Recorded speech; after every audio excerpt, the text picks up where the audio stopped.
The Trump administration is halting all asylum decisions, putting a pause on issuing visas for people with Afghan passports after a shooting that left one National Guard soldier dead and another in critical condition.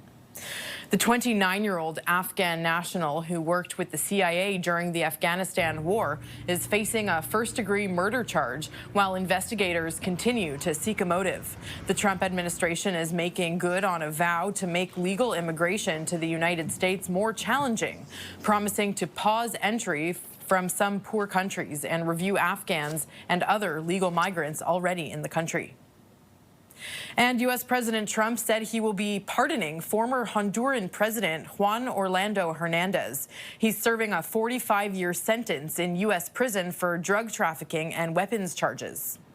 Trump posted on social media to explain his decision, saying, according to many people that I greatly respect, Hernandez was treated very harshly and unfairly.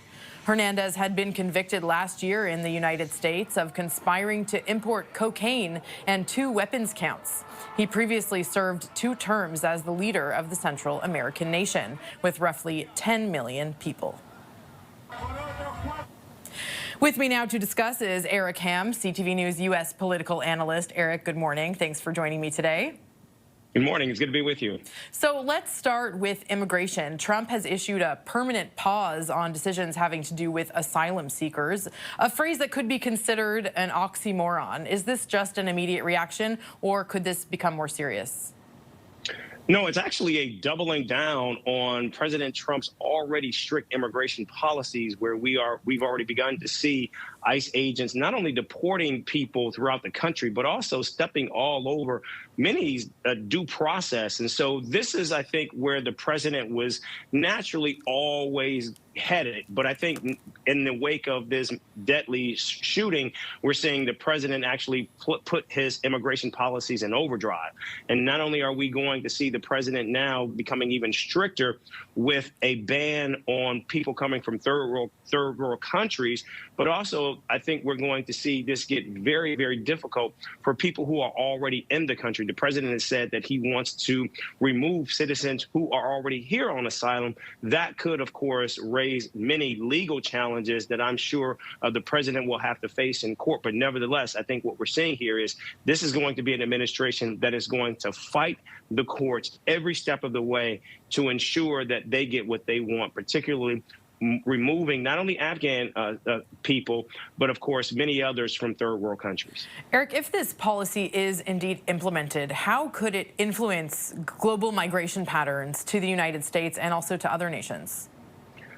Well, as it pertains to the United States, I think we could see a lot of people, frankly, not willing to come to the United States any longer. And it's interesting how this is actually going to work, because we know the president has already announced that they were going to begin rolling out this golden visa program, where for $1 million, that would expedite your entry into the United States. And so it will be interesting to see if the president is actually going to keep that policy, as well as attempting to try to not only keep people out of the country, but also remove those who are here.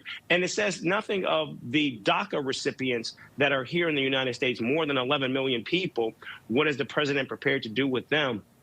And so I think what we're seeing right now is an administration that is moving in overdrive, and also now using this as an attempt to also try, based on what he said, to prosecute former President Joe Biden, something I think he's always wanted to do. But again, just as he has immunity granted by the Supreme Court, so too does former President Joe Biden as well.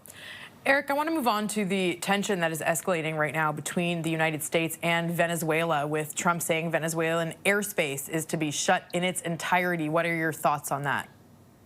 Yeah, I think this is an issue where we're now beginning to see some pushback from Republican senators on this issue already. Excuse me. We've seen some airspace already beginning to close. A number of airlines who have already stopped flying in Venezuela. And the president has said that now the United States is actually moving towards land military operations, which is something that is tantamount to war. We know Defense Secretary Pete Hegseth has already moving forward with these plans to engage on land, air, and sea in Venezuela.